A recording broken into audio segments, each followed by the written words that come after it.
Good morning everyone. कल की video में जो है हमने परिवहन पढ़ा था, अपरदन के साथ जो है परिवहन के कारक। परिवहन के बाद अब जो है हम निक्षेपण पढ़ेंगे। निक्षेपण डिपोजिशन, ठीक है, कि जो भी पदार्थ जो है परिवहन किया जाता है उसको बाद में जो है निक्षेपित कर दिया जाता है। चलिए देखते हैं निक्षेपण।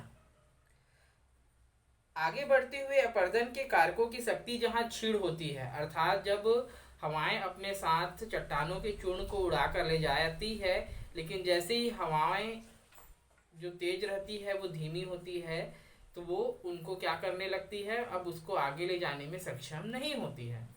तो क्या करती है, उनको जो है कहीं पर वो जमा कर देती है, जमाव होने लगता है। अवसादों के जमाव की क्रिया को ही निक्षेपण कहते हैं। अर्थात जब अपरदन के कारक हवाएं, जल, हिमानी, ये सभी अपने साथ अवसादों को जब उड़ाकर बहाकर लेकर जाती है, लेकिन जब इनकी गति या इनकी शक्ति कम होती है तब वो उनको जमा करने लगती है। इसे ही जो है निक्षेपण कहते हैं। निक्षेपण का प्रारंभिक अवस्था में निक्षेपण का कार्य जो है प्रारंभिक अवस्था में नगण्य होता है। अर्थात जब वो अपरदन करती है और जब उसकी गति अधिक होती है तब वो प्रारंभिक अवस्था होती है, उस दौरान जो है उनका कार्य जो है ना के बराबर होता है। क्यों? क्योंकि उनकी गति अधिक होती है। बड़े बड़े चट्टानी चूर्ण मध्य मार्ग में ही निक्षेपित होने लगते हैं। अंतिम अवस्था में महीन से महीन कणों का जमाव होता है। ठीक है, निक्षेपण का कार्य जो है प्रारंभिक अवस्था में नगण्य होता है, परंतु मध्यम मार्ग एवं अंतिम अवस्था में निक्षेपण की क्रिया तीव्र होती है। आप लोगों को बताया था कि जब नदियां पर्वतों से निकलती हैं तो नदियों का जल का वेग, जल की मात्रा, ठीक है, एक अपरदन के कारक जब हम पढ़ेंगे तो आगे आएगा कि जब नदियों में जल की मात्रा दुगनी होती है तो उसका जो अपरदन का काम है वो 8 गुना बढ़ जाता है। पर्वतों से जब नदियां निकलती है तब नदियों में जल की मात्रा भी अधिक होती है और पर्वतों का ढाल भी तीव्र होता है। आपको पता है कि जब हम किसी चीज को ऊंचाई से गिराते हैं तो वो बहुत तेज गति से गिरता है, अर्थात उसकी शक्ति बहुत होती है और वो बड़े बड़े अपरदन के कार्य करते हुए आगे बढ़ती है। लेकिन जैसे ही वो पर्वत से उतर कर मैदानों में प्रवेश करती है, समतल होने के कारण जो है उसकी गति कम हो जाती है और वहां से उसके निक्षेपण के कार्य प्रारंभ होते हैं। अंतिम अवस्था में महीन से महीन कणों का जमाव होता है, वो होता है डेल्टा के पास। जब नदियां अपने अंतिम अवस्था में पहुंचती है तब उनकी गति बहुत क्षीण हो जाती है और इस दौरान जो है वो अपने साथ लाए गए मलबे को जो है जमा करना प्रारंभ कर देती है। उनकी परिवहन क्षमता समाप्त हो जाती है।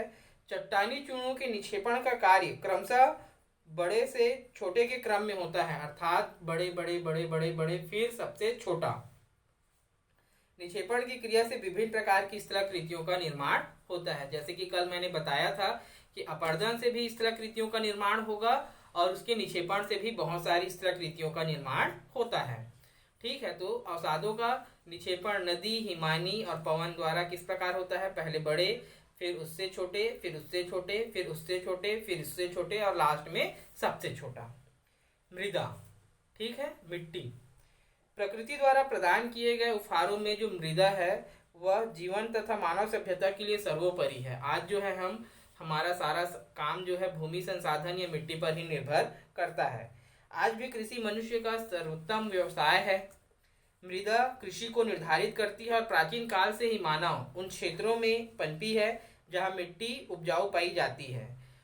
ठीक है, कि आज जो है हमारा मुख्य कार्य जो है कृषि ही है और अधिकांश सभ्यताओं का जन्म जो है उन्हीं क्षेत्रों में विकसित हुआ है जहाँ पर उपजाऊ मिट्टी होती है। सिंधु और नील नदी जैसी घाटियों की उपजाऊ मिट्टी ने ही वहाँ मानव को बसने के लिए आकर्षित किया है। मृदा की परिभाषा पेडोलॉजी के अनुसार मिट्टी भूतल पर एक पतली परत के रूप में पाई जाती है जिसका निर्माण चट्टानों के टूटने से प्राप्त हुए खनिज कणों, पेड़ पौधों एवं जीव जंतुओं के सड़े गले अंश, जीवित जीव जंतु, जल तथा गैस के मिश्रण से होता है। ठीक है, अर्थात इन सभी के मिश्रण के परिणाम स्वरूप जो है मिट्टी का निर्माण होता है।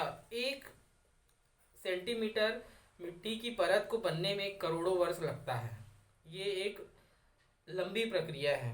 अपक्षय एवं आच्छादन के विभिन्न कारक भूतल पर चट्टानों को तोड़कर फोड़कर उसका क्या करते हैं, चट्टानों को जो है मिट्टी में परिवर्तित कर देते हैं, जिससे चट्टानों से प्राप्त हुए खनिजों का मिश्रण होता है। बाद में धीरे धीरे पेड़ पौधे व जीव जंतुओं का सड़ा गला अंश मिल जाता है, जिसे ह्यूमस कहते हैं। इसके अतिरिक्त करोड़ों की संख्या में कीटाणु तथा उनके जैविक पदार्थों पर पलने वाले अनगिनत जीवाणु भी होते हैं। मिट्टी में जल भी होता है जो पेड़ पौधों को जीवन प्रदान करता है। मिट्टी के रंध्रों में वायु होती है, अर्थात मिट्टी में जो छोटे छोटे छेद होते हैं उसमें क्या होती है, वायु होती है, जिसमें कार्बन डाइऑक्साइड की मात्रा अधिक होती है। इसके अतिरिक्त ऑक्सीजन तथा नाइट्रोजन भी पाया जाता है, जिसके परिणाम स्वरूप जो है पौधे जो है पोषक पाते हैं। अतः हम यह कह सकते हैं कि चट्टानों के अपक्षय, जलवायु, पौधों और करोड़ों भूमिगत कीटाणुओं के बीच होने वाली आपसी क्रियाकलाप का परिणाम ही मिट्टी है। अर्थात टूट फूट की प्रक्रिया से चूर्ण बनना, जीवों के सड़ गल के मर जाने से जो ह्यूमस बनता है उससे मिलना, पौधों के जो है दब जाने से, गल जाने से, लास्ट में जो है इन सबसे मिलकर जो है मिट्टी का निर्माण होता है। मिट्टी जिसमें ठोस, तरल तथा गैसीय पदार्थों का मिश्रण है। मिट्टी निर्माण के कारक, कि कौन कौन से कारक हैं जिससे मिट्टी का निर्माण होता है। आधारी चट्टान अथवा जनक पदार्थ। जनक पदार्थ मतलब कि मूल पदार्थ। मिट्टी के नीचे स्थित चट्टानी संस्तर को आधारी चट्टान कहते हैं। इसका कारण यह है कि मृदा निर्माण के लिए आवश्यक पदार्थ चट्टानों के भौतिक एवं रासायनिक अपक्षय से ही प्राप्त होता है। ठीक है, मिट्टी के नीचे स्थित जो चट्टान होती है उसे ही क्या कहते हैं, आधारी। आधारी मतलब भूपटल का आधार या जनक पदार्थ कहते हैं, और इसके कारण ही मृदा निर्माण के लिए जो है आवश्यक पदार्थों के द्वारा चट्टानों के भौतिक एवं रासायनिक अपक्षय से प्राप्त होता है। यूं तो तीनों प्रकार की चट्टानें, आग्नेय, अवसादी और रूपांतरित, हमने मृदा चक्र, शैल चक्र में भी पढ़ा था कि यही टूटते हैं फिर बनते हैं, फिर अवसादी, आग्नेय, रूपांतरित चट्टानें, मिट्टी, ये जो है शैल चक्र के अंतर्गत आता है। मृदा को खनिज प्रदान प्राप्त करती है। सबसे अधिक खनिज अवसादी चट्टानों से प्राप्त होता है, क्योंकि भूपृष्ठ पर अवसादी चट्टानों का ही विस्तार जो है सर्वाधिक है। मिट्टी का रंग, संरचना तथा उसमें उपस्थित खनिज मूल पदार्थ पर ही निर्भर करते हैं कि किस प्रकार मिट्टी का रंग है, वो उस मिट्टी में पाए जाने वाले पदार्थ के ऊपर डिपेंड करता है। अगर लोहे की मात्रा अधिक होगी तो मिट्टी का रंग जो है लाल होगा। जलवायु।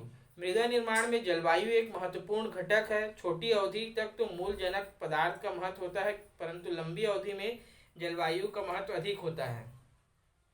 ठीक है, यदि मिट्टी निर्माण की बात हम करते हैं तो छोटे समय के लिए जो है जनक पदार्थ काम करता है, लेकिन अगर लंबे समय तक की बात करते हैं तो मिट्टी के निर्माण में जलवायु का महत्व अधिक हो जाता है। एक ही प्रकार की जलवायु वाले क्षेत्रों में दो विभिन्न प्रकार के जनक पदार्थ एक ही प्रकार की मिट्टी का निर्माण कर सकते हैं।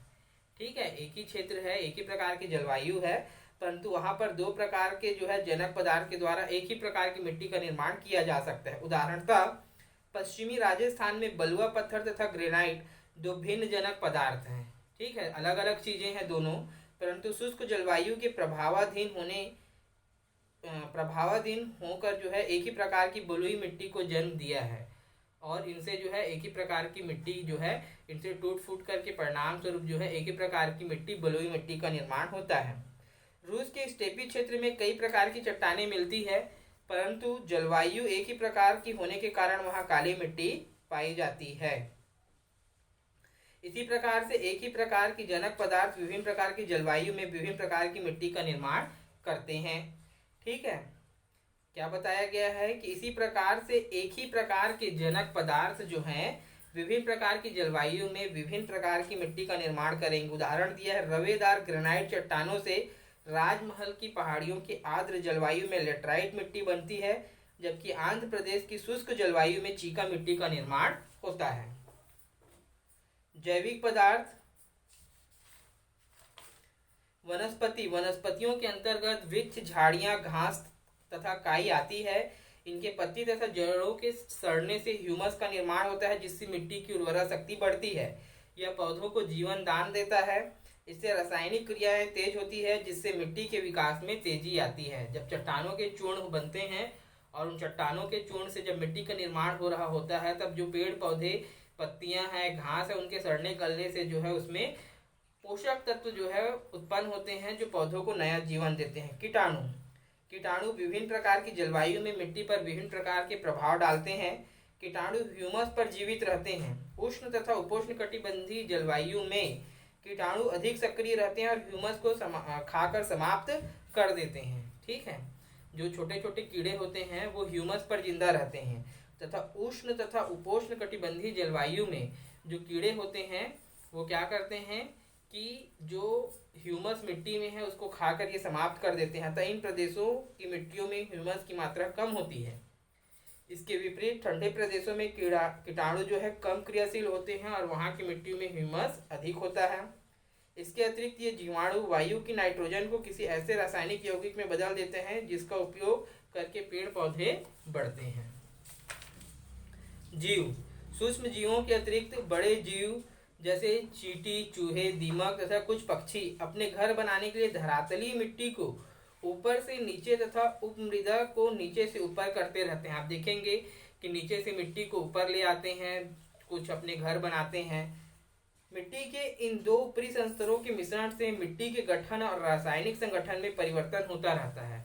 ऊपरी परत और नीचे की मिट्टी के मिलने से जो है इनमें रासायनिक परिवर्तन होते रहता है। सूक्ष्म जीव करोड़ों की संख्या में मिट्टी में रहते हैं और मिट्टी में खनिजों तथा जैव पदार्थों को ये मिलाते रहते हैं। इस प्रकार ये भी मिट्टी के निर्माण में जो है अपना योगदान देते हैं। तो ठीक है बच्चों, किसी भी प्रकार का डाउट होगा तो जरूर पूछेंगे। ओके बच्चों, थैंक यू।